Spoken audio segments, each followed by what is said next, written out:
Hello everyone, hope आप सब पढ़ाई कर रहे होंगे और आपकी पढ़ाई अच्छी चल रही होगी। तो आज शुरू करते हैं चैप्टर 1 का पार्ट 2। अगर आपने पार्ट 1 नहीं देखा तो उसका लिंक मैंने डिस्क्रिप्शन बॉक्स में दिया है। Kindly watch part 1 before watching this. Okay, so let's start with the part 2। 3, 2, 1। तो बेटा, आज का हमारा पहला टॉपिक है यूजर्स ऑफ अकाउंटिंग इंफॉर्मेशन। जो भी आपने अकाउंट्स में इंफॉर्मेशन जनरेट की, जैसे बैलेंस शीट बनाई या फिर जो भी डाटा इकट्ठा किया, उसको कौन कौन यूज करता है? तो उसको दो पार्टीज यूज करती हैं। एक होती है इंटरनल पार्टीज और एक होती है एक्सटर्नल पार्टीज। इंटरनल वर्ड से हमें समझ आता है अंदरूनी, और एक्सटर्नल से जो बाहर का हो। तो इंटरनल पार्टीज मतलब जो बिजनेस की अंदर की पार्टीज हैं या जो बिजनेस बेसिकली रन करने में हेल्प कर रही हैं। तो वो कौन हो गया? ओनर्स और मैनेजमेंट।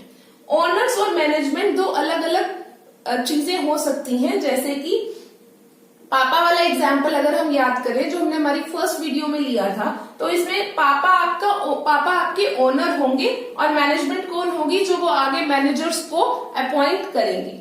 ओनर वो होगा जिसका बिजनेस में कैपिटल इन्वेस्टेड है। कैपिटल मतलब पैसा, जिसके पैसे से बिजनेस स्टार्ट हुआ है, वो ओनर होता है। और मैनेजमेंट मतलब जो बिजनेस को रन करती है। तो इन दोनों पार्टीज को अकाउंटिंग इंफॉर्मेशन मतलब कितना प्रॉफिट लॉस हो रहा है, कैसा business year two year increase कर रहा है अपनी सेल्स, या कितनी परचेज की, या कौन सा खर्चा हुआ, वो सारी इंफॉर्मेशन इन दोनों पार्टीज को चाहिए होती है। और एक्सटर्नल पार्टीज कौन कौन सी, बाहर की कौन कौन सी पार्टी को आपकी बिजनेस के अकाउंट्स में दिलचस्पी होती है या उनको जरूरी होता है? इन्वेस्टर्स को। इन्वेस्टर्स कौन होते हैं? जो आपके बिजनेस में पैसा इन्वेस्ट करते हैं, मतलब आपको पैसा देते हैं बिजनेस रन करने के लिए। क्रेडिटर्स कौन होते हैं? जिनसे आपने पैसा उधार पे लिया होता है, वो क्रेडिटर्स होते हैं। इस वर्ड को अच्छे से समझना, इस वर्ड में कंफ्यूज नहीं होना, इसका मीनिंग हमेशा पता होना चाहिए। क्रेडिटर्स से बिजनेस उधार लेता है। क्रेडिटर्स से बिजनेस उधार लेता है। परचेजेस उधार पे क्रेडिटर्स से हम करते हैं। एम्प्लॉइज कौन हो गए? जो आपके बिजनेस में काम कर रहे हैं। और गवर्नमेंट हमें पता ही है। तो इन सब को भी आपके बिजनेस में, आपकी अकाउंटिंग इंफॉर्मेशन में इंटरेस्ट होता है। इन्वेस्टर्स को क्यों होता है? वो तभी इन्वेस्ट करेंगे अगर आपका प्रॉफिट इंक्रीज हो रहा है। क्रेडिटर्स भी आपको पैसा तभी देंगे। और एम्प्लॉइज को ये जानना होता है कि बिजनेस कितना गेन कर रहा है, ताकि वो भी उस हिसाब से अपने लिए फैसिलिटीज मांग सकें, जैसे बोनस की मांग कर सकें या अपनी सैलरी बढ़वा सकें। और गवर्नमेंट को चाहिए होता है बेटा टैक्स। तो टैक्स किस पे लेगी? वो प्रॉफिट पे। तो जब उसको प्रॉफिट पे टैक्स चाहिए, तो प्रॉफिट पता कैसे चलेगा? अकाउंटिंग इंफॉर्मेशन से प्रॉफिट पता चलेगा। तो हमने क्या पढ़ा? हमने पढ़ा कि there are two types of parties जो इंटरेस्टेड होती हैं आपकी बिजनेस की अकाउंटिंग इंफॉर्मेशन में। कौन कौन सी हैं वो parties? Internal parties, external parties. Internals में आ गया ओनर्स एंड मैनेजमेंट। एक्सटर्नल में आ गया investors, creditors, employees and government. Done, पहला पार्ट डन, पहला टॉपिक डन। सेकेंड टॉपिक करते हैं एडवांटेजेस ऑफ अकाउंटिंग। क्यों करनी है अकाउंटिंग? इसके फायदे क्या क्या है? तो हमने कंप्लीट रिकॉर्ड क्या होता है ये पहले ही पढ़ा था। कंप्लीट रिकॉर्ड मतलब, मैं दोबारा बता देती हूँ, कंप्लीट रिकॉर्ड मतलब आपका जितना भी बिजनेस में ट्रांजैक्शन हो रही है उसको डेली रिकॉर्ड करना, ताकि आपके पास अपने बिजनेस का पूरा रिकॉर्ड हो कि कब, कौन से दिन आपने कौन सी चीज खरीदी, कौन सी चीज बेची, कितना सामान आया। तो ये सारा रिकॉर्ड करने में कौन हेल्प करता है? अकाउंट्स हेल्प करता है, अकाउंटिंग हेल्प करती है। Second is comparative study. एक साल के बिजनेस के प्रॉफिट्स को दूसरे साल के बिजनेस के प्रॉफिट से कंपेयर करना, एक साल की सेल्स को दूसरे साल की सेल्स से कंपेयर करना, या जो भी डाटा अवेलेबल है उसको ईयर टू ईयर कंपेयर करने में हेल्प करता है। इन्फो लिखा है, इसका मतलब इंफॉर्मेशन है। आप पेपर में इंफॉर्मेशन पूरा लिखना, इन्फो मत लिख देना। Info about profit and loss, कितना प्रॉफिट हुआ, कितना फायदा हुआ, कितना नुकसान हुआ, इसकी इंफॉर्मेशन प्रोवाइड करता है।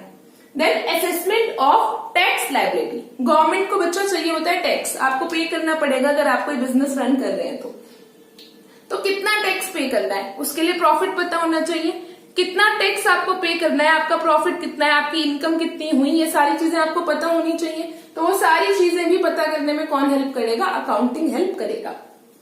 Evidence in legal matters. मान लो आपके बिजनेस पे किसी ने केस कर दिया, अब आपको ये प्रूफ करना है कि आपका बिजनेस 5 साल से आप रन कर रहे हो, तो आप ये कैसे प्रूफ करोगे? आप अपने 5 साल का डाटा दिखा सकते हो कि आपके 5 साल में आपने कितना परचेजेस की, कितना सेल्स किया, कितना प्रॉफिट हुआ, आपने जो भी टैक्स रिटर्न फाइल्स किए, ये सारा डाटा अगर आपके पास कंप्लीटेड पड़ा है तो आप उसका एविडेंस प्रोवाइड कर सकते हो। एविडेंस मतलब सबूत। एविडेंस वर्ड का मतलब होता है बच्चा सबूत। सबूत प्रोवाइड करना लीगल मैटर्स में, मतलब कानूनी कार्यवाही में अगर आपको सबूत प्रोवाइड करने हैं तो जो आपकी अकाउंटिंग इन्फॉर्मेशन है वो एज अ सबूत, एज अ एविडेंस भी वर्क कर सकती है। डिटेक्शन ऑफ फ्रॉड्स, अगर आपके बिजनेस में आपके साथ कोई धोखाधड़ी कर रहा है या आपका कोई नुकसान हो रहा है, फ्रॉड्स एंड एरर्स दोनों चीजों का आप डिटेक्शन कर सकते हो with the help of accounting. तो ये एडवांटेजेस हो गई। इसको याद करने के लिए एक शॉर्ट फॉर्म बना लेते हैं। देखो CCP TEF, तो क्या बना ये, इसको याद करने के लिए हम बना लेते हैं CCP TEF। CCP TEF, तो C से हो गया कंप्लीट रिकॉर्ड्स, दूसरे C से हो गया कंपैरेटिव स्टडी, P से हो गया प्रॉफिट एंड लॉस, T से हो गया टैक्स लायबिलिटी, E से हो गया एविडेंस और F से हो गया फ्रॉड्स। तो CCP TEF करके आप इसको याद कर सकते हो। Let's start our next topic, that is limitations of accounting. तो बच्चा हर एक चीज के कुछ पॉजिटिव साइड्स होते हैं, कुछ नेगेटिव साइड्स होते हैं, तो अकाउंटिंग की भी कुछ लिमिटेशंस हैं या कुछ नेगेटिव बातें हैं जो अब हम पढ़ेंगे। लिमिटेशंस ऑफ अकाउंटिंग में सबसे पहला है influenced by personal judgements. Personal judgements मतलब जो हर एक अकाउंटेंट है या जो हर एक इंसान है जो आपके डाटा रिकॉर्ड कर रहा है वो अलग अलग है। They are different human beings और हर एक ह्यूमन बींग अपनी पर्सनल जजमेंट को भी अप्लाई करता है व्हाइल प्रिपेयरिंग अकाउंट्स।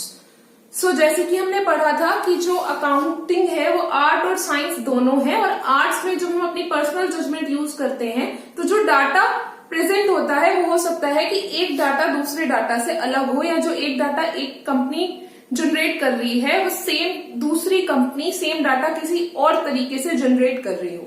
तो इसलिए इन्फ्लुएंस्ड बाय पर्सनल जजमेंट्स मतलब अपनी जजमेंट्स का प्रभाव होता है। जो व्यक्ति डाटा प्रोड्यूस कर रहा है या जो अकाउंटिंग कर रहा है उसकी पर्सनल जजमेंट्स का भी इन्फ्लुएंस होता है, प्रभाव होता है आपकी अकाउंटिंग इंफॉर्मेशन पे, जिसकी वजह से अकाउंट्स वेरी कर सकते हैं। तो ये एक इसकी लिमिटेशन है।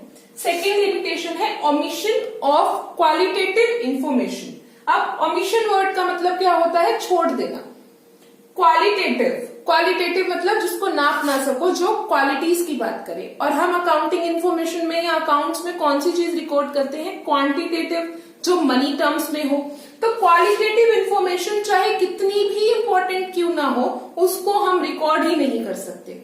फॉर एग्जाम्पल कि आपके एम्प्लॉइज ने स्ट्राइक कर दी बिजनेस में, एम्प्लॉइज वर्क ही नहीं कर रहे, तो अब आप इस चीज को रिकॉर्ड नहीं कर सकते, आप ये इंफॉर्मेशन को कहीं भी लिख नहीं सकते अकाउंटिंग में। तो ये जो ओमिशन हो जाता है क्वालिटेटिव इंफॉर्मेशन का, वो एक अकाउंटिंग की बहुत बड़ी ड्रॉबैक है या एक लिमिटेशन है। Third is based on historical costs. अब ये क्या होता है, हिस्टोरिकल मतलब पास्ट इवेंट, जो पास्ट के बारे में बात करें उसी को हिस्ट्री कहते हैं। तो बेटा अकाउंट्स में जो एसेट्स हम खरीदते हैं, अब एक न्यू वर्ड आया एसेट्स। एसेट्स क्या होते हैं वो हम आपको बाद में बताएंगे। अभी आप ये समझ लीजिए कि जो बिजनेस को रन करने में हेल्प करे उसको हम एसेट कहते हैं, डिटेल में हम बाद में पढ़ेंगे। फॉर एग्जाम्पल मशीनरी लेते हैं, आपने मशीनरी खरीदी अपने बिजनेस को रन करने के लिए, तो जिस कॉस्ट पे आपने वो मशीनरी खरीदी उसी कॉस्ट पे हमेशा वो आपके अकाउंट्स में दिखती रहेगी। तो बेस्ड ऑन हिस्टोरिकल कॉस्ट्स कि जो पास्ट डाटा है उस पे ये बेस्ड होता है, तो ये एक लिमिटेशन होता है। अफेक्टेड बाय विंडो ड्रेसिंग, क्या मतलब होता है विंडो ड्रेसिंग का? विंडो ड्रेसिंग का मतलब होता है कि बाहर से खिड़की देखी तो बहुत सुंदर था, पर जब अंदर झांक के देखा तो घर तो खाली था। यही विंडो ड्रेसिंग होती है। विंडो ड्रेसिंग वर्ड का मतलब क्या होगा कि विंडो तो बहुत सुंदर है पर जब अंदर झांका तो असलियत तो कुछ और ही निकली। तो अपने अकाउंट्स को विंडो ड्रेस कर देते हैं लोग, मतलब कुछ डाटा रिकॉर्ड नहीं करेंगे जिससे लॉस दिख रहा है और कुछ डाटा रिकॉर्ड कर लेंगे जिससे प्रॉफिट दिख रहा है। कई डाटा इस ईयर का रिकॉर्ड ही नहीं किया, उसको अगले साल पे छोड़ दिया ताकि आपका प्रॉफिट कम ना हो, तो इसको कहते हैं विंडो ड्रेसिंग करना। कि अपने अकाउंट्स के साथ छेड़छाड़ करना ताकि जो आपके अकाउंट्स हैं वो अच्छे दिखें, प्रॉफिट ज्यादा दिखे। तो इससे विंडो ड्रेसिंग से इफेक्ट होना बहुत एक बड़ी लिमिटेशन है आपकी अकाउंटिंग की, जिसपे हमें वर्क करना है। और अनसुटेबल फॉर फोरकास्टिंग, बेटा हम अकाउंटिंग हमेशा किस चीज की करते हैं? हम अकाउंटिंग हमेशा उस डाटा की करते हैं जो हो चुका है, जो काम हो चुका है। जैसे आज का सारा काम है, आपने वो रिकॉर्ड कर लिया तो अकाउंटिंग किस चीज की हुई? जो काम हो चुका है। तो इसके लिए फोरकास्ट करना, फोरकास्ट मतलब होता है वेदर फोरकास्ट जैसे होता है, क्या कहते हैं उसमें आने वाले टाइम के बारे में बता देते हैं। तो अकाउंटिंग में फोरकास्ट करना एक थोड़ा मुश्किल का काम होता है, तो ये भी अकाउंटिंग की एक लिमिटेशन हुई। तो हमने कौन कौन सी लिमिटेशंस पढ़ी, फटाफट रिवाइज कर लेते हैं। Influence by personal judgements, omission of qualitative information based on historical costs, affected by window dressing, unsuitable for forecasting. Personal judgements लगेंगी हर एक अकाउंटेंट की, क्वालिटेटिव इंफॉर्मेशन को रिकॉर्ड नहीं करेगा, सिर्फ क्वांटिटेटिव को करेगा। हिस्टोरिकल कॉस्ट, पुरानी कॉस्ट्स को रिकॉर्ड करता है। विंडो ड्रेसिंग मतलब अकाउंट्स के साथ छेड़छाड़ कर देते हैं इंडस्ट्री वाले या जो भी बिजनेसमैन अकाउंट्स प्रिपेयर कर रहे हैं। और फोरकास्टिंग, आने वाले टाइम के लिए फोरकास्ट करने में दिक्कत होती है। तो ये सारी आपकी लिमिटेशंस हैं, इसका भी आप एक शॉर्ट फॉर्म बना लो। पर्सनल जजमेंट से हो गया P, क्वालिटेटिव इंफॉर्मेशन से हो गया Q, हिस्टोरिकल कॉस्ट का हो गया H, विंडो ड्रेसिंग का हो गया W और फोरकास्टिंग का हो गया F। तो ऐसे शॉर्ट फॉर्म्स बना के इनको याद करो ताकि आपको इजीली याद हो जाए। तो ये हमारा बना PQHWF, PQHWF। ऐसे शॉर्ट फॉर्म्स कुछ भी बना सकते हो आप, और इनको साथ कोई गाना एसोसिएट कर सकते हो जिससे आपको ये याद हो जाए, या जैसे भी आपको याद करना है, जैसे भी आपको इजी रहे। तो आज हमारा पार्ट 2 कंप्लीट होता है। अब हम पार्ट 3 में जो टॉपिक्स करेंगे बेटा वो काफी इंपॉर्टेंट टॉपिक्स हैं एग्जामिनेशन पॉइंट ऑफ व्यू से, तो वो वीडियो भी जरूर देखिएगा। लाइक करें वीडियो और सब्सक्राइब करें मेरे चैनल, ताकि हम आपके साथ ऐसा कंटेंट शेयर कर सकें।